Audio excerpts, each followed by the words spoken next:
Lapo-lapo.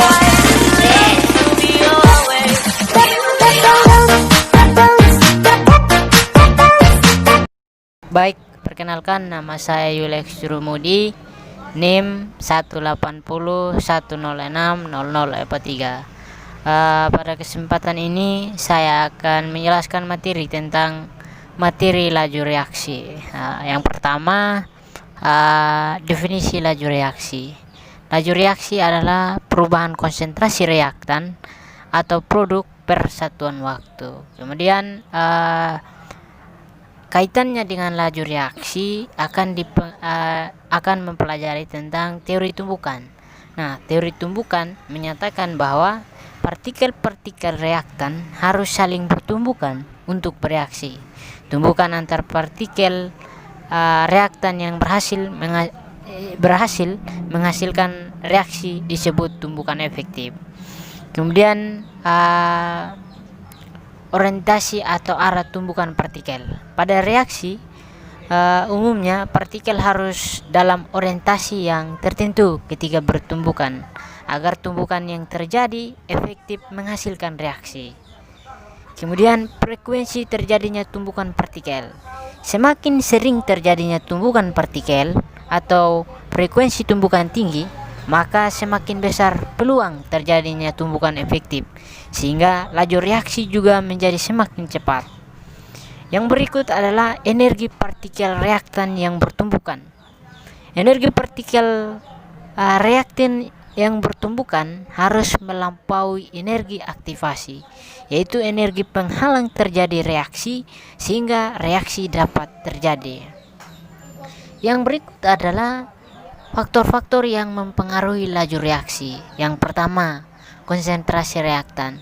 Semakin tinggi konsentrasi reaktan, semakin banyak jumlah partikel reaktan yang bertumbukan, sehingga semakin tinggi frekuensi terjadinya tumbukan dan lajunya meningkat.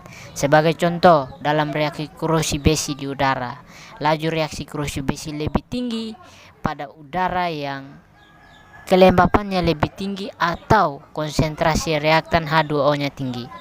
Kemudian wujud fisik reaktan. Jika reaktan yang bereaksi dalam wujud fisik atau fasa yang sama, semuanya gas atau semuanya cair, maka tumbukan antar partikel didasarkan pada gerak acak termal dari partikel. Jika reaktan yang bereaksi berbeda wujud fisik atau fasa, tumbukan yang efektif hanya terjadi pada bagian antar fasa. Jadi reaksi dengan reaktan-reaktan berbeda fasa dibatasi oleh luas permukaan kontak reaktan. Oleh karena itu, semakin luas permukaan kontak reaktan per unit volume, maka semakin tinggi frekuensi terjadinya tumbukan partikel reaktan dalam laju reaksi yang meningkat. Sebagai contoh, pada reaksi pembakaran kayu, akan lebih mudah dan cepat membakar kayu gelondongan yang telah dipotong menjadi balok-balok kecil dibanding dengan langsung membakar kayu gelondongan tersebut. Yang berikut adalah temperatur. Semakin tinggi temperatur, maka semakin tinggi energi kinetik dari partikel reaktan, sehingga frekuensi tumbukan dan energi tumbukan meningkat. Oleh karena itu, semakin tinggi temperatur, laju reaksi juga semakin cepat. Sebagai contoh, pada reaksi glowing stick menyala atau disebut dengan reaksi chemiluminescence.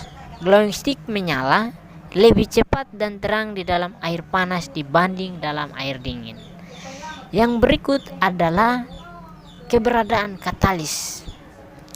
Katalis adalah zat yang dapat mempercepat laju reaksi tanpa terkonsumsi di dalam reaksi tersebut. Katalis menyediakan alternatif jalur reaksi dengan energi aktivasi yang lebih rendah dibanding jalur reaksi tanpa katalis, sehingga reaksi menjadi semakin cepat. Baik, mungkin demikian yang saya bisa jelaskan materi tentang laju reaksi.